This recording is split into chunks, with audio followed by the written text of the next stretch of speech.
आज का लेसन क्या है? विद्युत धारा का चुंबकीय प्रभाव। तो है डलिएगा पहले बायो-सैवर्ट का नियम।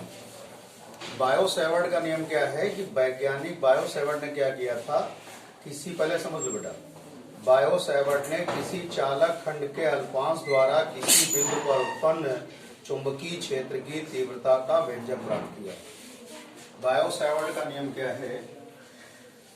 वैज्ञानिक बायो-सैवर्ट ने किसी चालक खंड के अल्पांश के द्वारा चुंबकीय क्षेत्र की तीव्रता का व्यंजक प्राप्त किया। देखिए, वैज्ञानिक बायो-सैवर्ट ने किसी चालक खंड के अल्पांश द्वारा किसी बिंदु पर चुंबकीय क्षेत्र की तीव्रता का व्यंजक प्राप्त किया, जिसे बायो-सैवर्ट का नियम कहते हैं। माना एक डेल्टा एल लंबाई का अल्पांश है, इससे स्मॉल आर दूरी पर स्थित पी बिंदु पर आपको चुंबकीय क्षेत्र की तीव्रता ज्ञात करनी है और इसमें आई धारा बह रही है। तो चुंबकीय क्षेत्र की तीव्रता दो बातों पर निर्भर करती है। कितनी बातों पर? दो बातों पर निर्भर करती है। पहला, कई बातों निर्भर करती है, बी प्रोपोर्शनल टू आई, यानी कि अल्पांश में बहने वाली धारा के अनुक्रमानुपाती, अल्पांश की लंबाई के अनुक्रमानुपाती, अल्पांश को बिंदु P से मिलाने वाली रेखा के बीच की दूरी के वर्ग के व्युत्क्रमानुपाती। यानी चुंबकीय क्षेत्र की तीव्रता निम्न बातों पर निर्भर करती है: अल्पांश में बहने वाली धारा के अनुक्रमानुपाती, अल्पांश की लंबाई के अनुक्रमानुपाती, अल्पांश को बिंदु P से मिलाने वाली रेखा के बीच की दूरी, यानी अल्पांश और बिंदु P के बीच की दूरी के वर्ग के क्या होती है? व्युत्क्रमानुपाती। और अल्पांश में बहने वाली धारा की दिशा और अल्पांश को बिंदु P से मिलाने वाली रेखा के बीच बनने वाले कोण के साइन के अनुक्रमानुपाती होती है। मतलब अल्पांश में बहने वाली धारा और अल्पांश को बिंदु P से मिलाने वाली रेखा के बीच बनने वाले कोण के साइन के अनुक्रमानुपाती होती है। तो उपरोक्त समीकरण से B proportional to I delta L sine theta upon R square, अनुक्रमानुपाती के चिन्ह को हटाकर एक नियतांक लेंगे, mu not upon 4 pi I delta L sine theta upon R square. Mu not upon 4 pi की वैल्यू होती है 10⁻⁻7। म्यू नॉट को चुंबकनशीलता कहते हैं। निर्वात की क्या कहते हैं? चुंबकनशीलता। निर्वात की चुंबकनशीलता कहते हैं। और इसको हम वेक्टर रूप में इस तरह भी दिखा सकते हैं, dB = mu not upon 4 pi I dl sine theta upon क्या होता है? R square. इसको इस तरह भी दिखा सकते हैं। बस समझ में आ गई? तो ये था बेटा बायो-सैवर्ट का नियम। अब देखिएगा बायो-सैवर्ट के नियम का वेक्टर रूप। वेक्टर रूप कैसे ज्ञात करें बेटा? ध्यान दीजिए। जैसे मान लीजिएगा dV की दिशा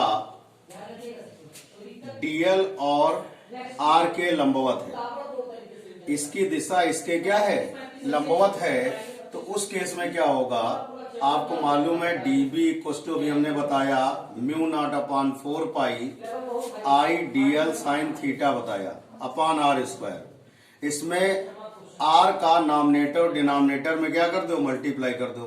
यानी कि अंश और हर में r का मल्टीप्लाई कर देंगे तो क्या आएगा? dl r sign theta upon क्या होगा? r³। अब इसी को वेक्टर फॉर्म में लिखेंगे dB म्यू नॉट अपॉन 4 पाई dl cross r upon r³। क्यों?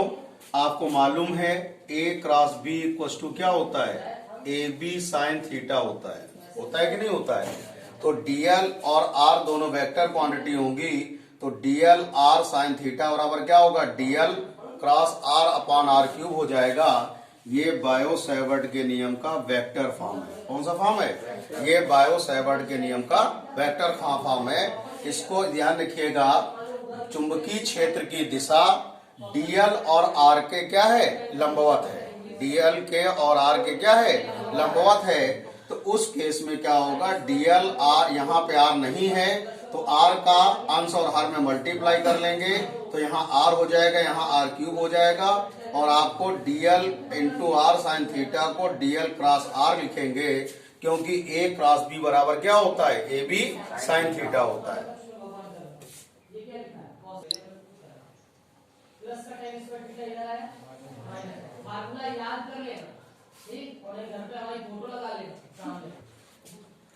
बेटा म्यू नॉट तथा एप्सिलॉन नॉट में संबंध, म्यू नॉट तथा एप्सिलॉन नॉट में संबंध होता है बेटा c बराबर 1 upon under root mu not epsilon not. ये संबंध होता है म्यू नॉट और एप्सिलॉन नॉट में। इसको आपको प्रूव करना है, कैसे करेंगे ध्यान दीजिए।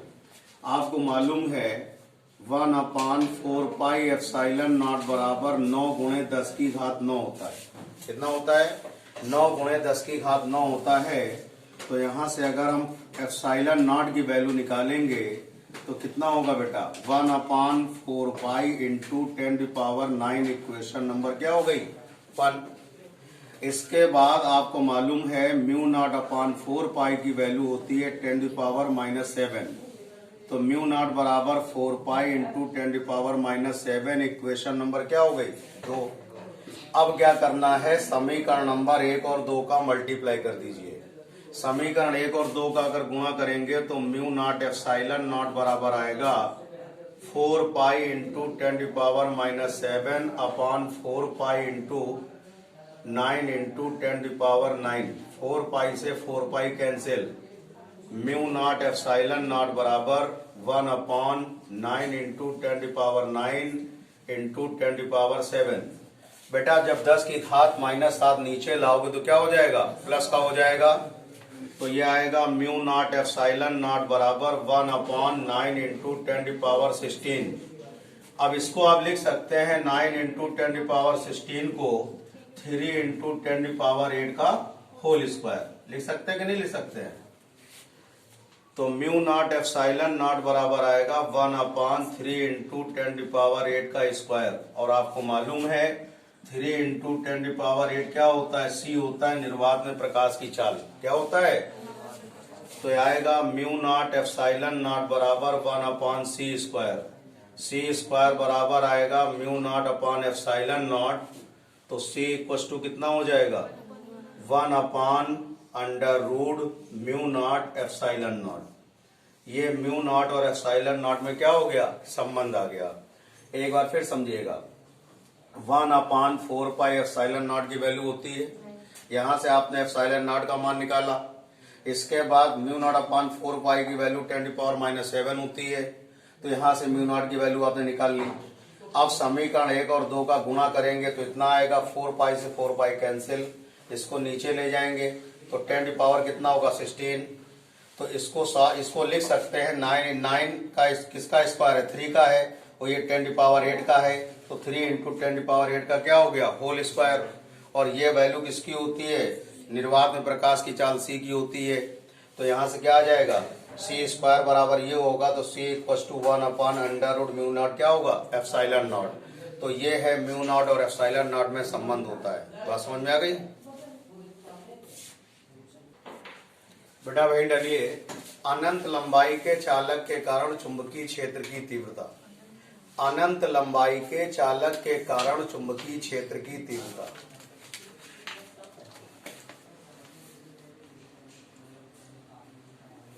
अनंत लंबाई के चालक के कारण चुंबकीय क्षेत्र की तीव्रता देखिएगा।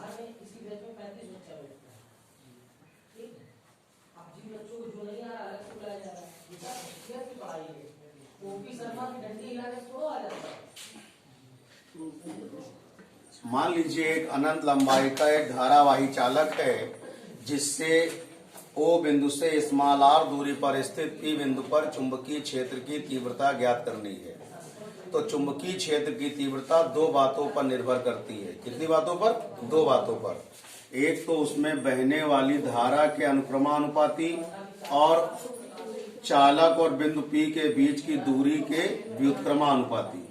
समीकरण 1 और 2 से, समीकरण 1 व समीकरण 2 से B proportional to I upon क्या होगा R। बेटा यहाँ पे कांस्टेंट लिया गया था mu not upon 2 pi I upon क्या होता है R, लेकिन हमें वैल्यू किसकी मालूम है, म्यू नॉट अपान 4 पाई की। तो इसमें अंश और हर में अगर हम 2 का मल्टीप्लाई कर दें तो ये 4 पाई होगा, ये 2I अपान R हो जाएगा। इसकी वैल्यू क्या हो गई 10⁻⁻7, तो 2 इंटू 10⁻⁻7 I अपान क्या होगा R। बेटा एक फार्मूला ये भी यूज हो सकता है और एक फार्मूला आपका ये भी यूज हो सकता है। तो ये है अनंत लंबाई के चालक के कारण चुंबकीय क्षेत्र की तीव्रता। तो मान लीजिए एक आपके पास अनंत लंबाई का धारावाही चालक है, इसके O बिंदु से स्मॉल r दूरी पर स्थित P बिंदु पर आपको चुंबकीय क्षेत्र की तीव्रता ज्ञात करनी है। तो चुंबकीय क्षेत्र की तीव्रता और इसमें धारा कितनी बह रही है I। तो चुंबकीय क्षेत्र की तीव्रता दो बातों पर निर्भर करती है, उसमें बहने वाली धारा के अनुक्रमानुपाती, चालक और बिंदु P के बीच की दूरी के व्युत्क्रमानुपाती, समीकरण 1 और 2 से B proportional to I upon R। Constant लगाएंगे म्यू नॉट अपान 2 पाई, यहाँ पर 4 पाई करने के लिए अंश और हर में 2 का गुणा करेंगे तो क्या होगा mu not upon 4 pi 2I upon R होगा। इसकी वैल्यू होती है 10⁻⁻7, तो B equal to 2 into 10⁻⁻7 I upon क्या होगा R। बात समझ में आ गई बेटा। अब इन डालिए चुंबकीय क्षेत्र में स्थित धारावाही चालक पर लगने वाले बल का व्यंजक। चुंबकीय क्षेत्र में स्थित धारावाही चालक पर लगने वाले बल का व्यंजक।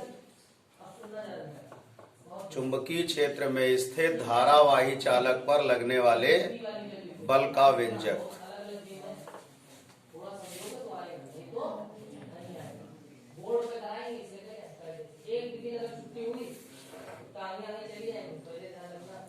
छूटा हुआ हम कुछ नहीं करेंगे, जिस दिन आप नहीं आए उस दिन का छूटा हुआ सिलेबस पूरा करना आपकी जिम्मेदारी, हम उसी का ये पूछेंगे। ठीक, ये दिमाग में तुम अब्सेंट तो तुम जानो, हमें कोई दिक्कत नहीं है, लेकिन जिस दिन अब्सेंट हो उस दिन तो पढ़ाया गया कुछ तो तुम्हें आना चाहिए। ठीक, इधर समझिए ये क्या होता है हाइपोटेन्यूज tan p, मतलब एंगल किसको लेके चलो p। तो हमने तुम्हें बताया कि हाइपोटेन्यूज 90 डिग्री के सामने जो होता है उसे क्या बोलते हैं। मान लीजिएगा स्मॉल l लंबाई का एक धारावाही चालक PQ चुंबकीय क्षेत्र B में थीटा कोण पर स्थित है। मान लीजिए स्मॉल l लंबाई का एक धारावाही चालक चुंबकीय क्षेत्र B में थीटा कोण पर स्थित है, इसमें I धारा बह रही है। तो इस पर लगने वाला चुंबकीय बल निम्न बातों पर निर्भर करता है। कितनी बातों पर, निम्न बातों पर। पहला, चुंबकीय क्षेत्र की तीव्रता के अनुक्रमानुपाती, बहने वाली धारा के अनुक्रमानुपाती, चालक की लंबाई के अनुक्रमानुपाती, चालक और क्षेत्र के बीच बनने वाले कोण के साइन के अनुक्रमानुपाती। बात समझ में आ गई। ये बल जो होता है चुंबकीय बल 4 बातों पर निर्भर करता है। पहला, चुंबकीय क्षेत्र के तीव्रता के अनुक्रमानुपाती, धारा के अनुक्रमानुपाती, लंबाई के अनुक्रमानुपाती, चालक और क्षेत्र के बीच बनने वाले कोण के साइन के अनुक्रमानुपाती। तो उपरोक्त समीकरण से आप लिखेंगे तो A प्रोपोर्शनल टू बिल साइन थीटा होगा। अगर इसको हटा के कांस्टेंट लेंगे K, तो K बिल साइन थीटा होगा। यदि K बराबर 1 तो क्या होगा, F बराबर बिल साइन थीटा आ जाएगा। ये चुंबकीय क्षेत्र में स्थित धारावाही चालक पर लगने वाले बल का व्यंजक है। अब देखिएगा इसमें कंडीशन लगा के परिभाषा निकालेंगे। यदि I equal to 1 ampere, L equal to 1 metre, theta equal to 90 degree, तो F बराबर आएगा B साइन 90, और साइन 90 की वैल्यू कितनी होती है 1।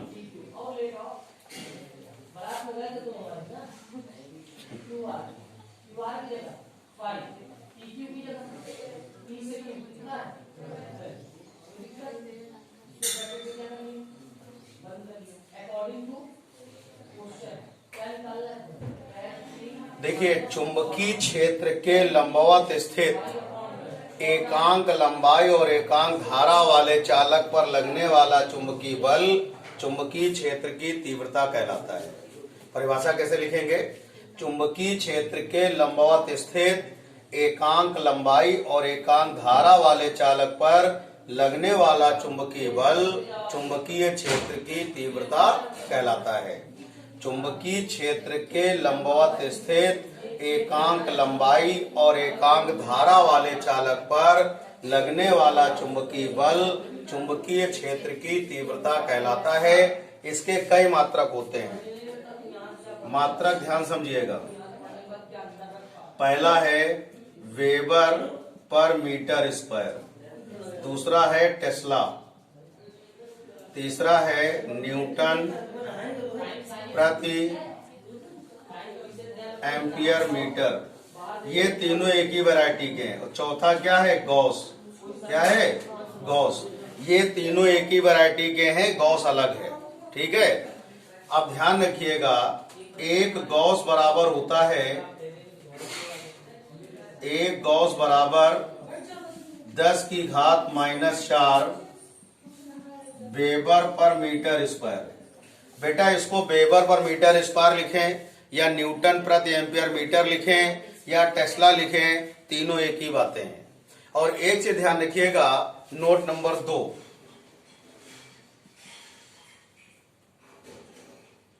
अगर कहीं पर भी फ्लक्स घनत्व कह दिया जाए, क्या कह दिया जाए? तो फ्लक्स घनत्व का मतलब होता है चुंबकीय क्षेत्र की तीव्रता से। ये पॉइंट न्यूमेरिकल में मिलेगा ऐसा सेंटेंस। कहीं पर कहते हैं फ्लक्स घनत्व इतना दिया हुआ है, तो फ्लक्स घनत्व का तात्पर्य किससे होता है? चुंबकीय क्षेत्र की तीव्रता से होता है। यह ध्यान रखना। किससे होता है? चुंबकीय क्षेत्र की तीव्रता से होता है। इतनी बात समझ में आ गई? बेटा वहीं डालिए। चुंबकीय क्षेत्र में स्थित, बेटा चुंबकीय क्षेत्र में स्थित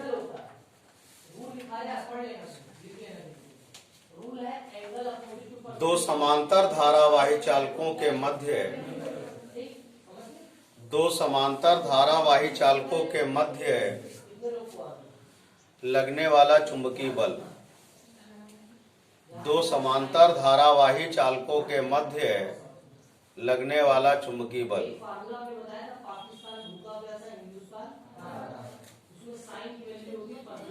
ध्यान सुनिएगा, चुंबकीय क्षेत्र में स्थित दो समांतर धारावाही चालकों के मध्य लगने वाला चुंबकीय बल। ठीक है।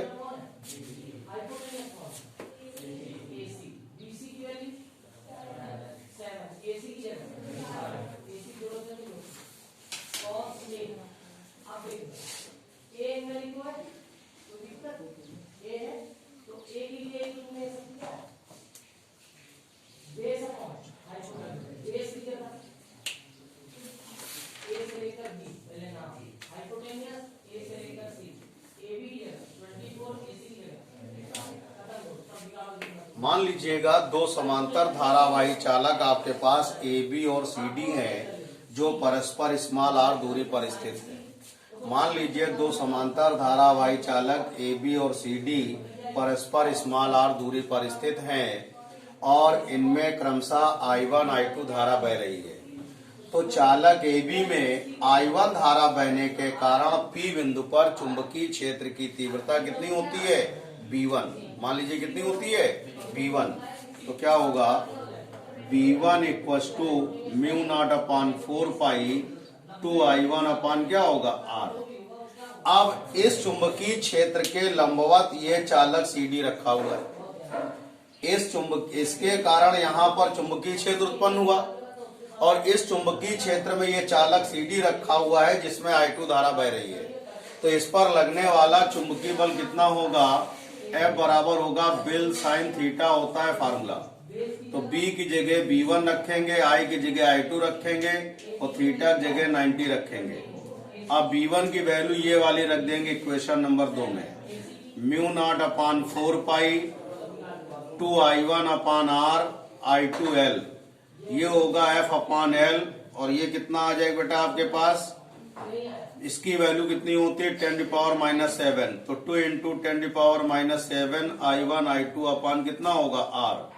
तो ये आ गया दो समांतर धारावाही चालकों के मध्य लगने वाले बल का व्यंजक। बात समझ में आ गई कि नहीं आ गई? तो मान लीजिए दो समांतर धारावाही चालक AB और CD परस्पर स्मॉल r दूरी पर स्थित हैं और इसमें I1 धारा बह रही है, इसमें I2 धारा बह रही है। इसमें I1 धारा बहने के कारण चुंबकीय क्षेत्र की तीव्रता B बिंदु पर इतनी होगी और इसमें I2 धारा बह रही है, चुंबकीय क्षेत्र के लंबवत स्थित है। तो B बराबर फार्मूला क्या होगा? FB/IL sin थीटा होगा। तो यहाँ से B की वैल्यू B1 है, I की वैल्यू I2 है, थीटा 90 है। अब B1 की वैल्यू उठा के यहाँ रख देंगे, L को इसके नीचे लाएंगे तो F/L बराबर क्या होगा? 2 × 10⁻⁷ I1 I2 अपान क्या होगा? R होगा। बस समझ में आ गई कि नहीं आ गई? अब इसी से अगर 1 एम्पियर की परिभाषा निकालना चाहे तो निकाल सकते हैं। ये डिस्टेंस मान लीजिएगा R = 1 मीटर, I1 बराबर 1 एम्पियर, I2 बराबर 1 एम्पियर। ठीक है, तो यहाँ पर लिखेंगे यदि I1 बराबर I2 बराबर 1 एम्पियर, L बराबर 1 मीटर, R बराबर 1 मीटर, तो F बराबर 2 × 10⁻⁷ न्यूटन। यदि एकांक दूरी पर स्थित दो समांतर धारावाही चालकों पर प्रति एकांक लंबाई पर लगने वाला बल 2 × 10⁻⁷ न्यूटन है, तो बहने वाली धारा का मान कितना होगा? 1 एम्पियर होगा। परस्पर एकांक दूरी पर स्थित दो समांतर धारावाही चालकों के मध्य प्रति एकांक लंबाई पर लगने वाला बल कितना है? 2 × 10⁻⁷ न्यूटन है, तो बहने वाली धारा का मान कितना होगा? 1 एम्पियर होगा। बात समझ में आ गई?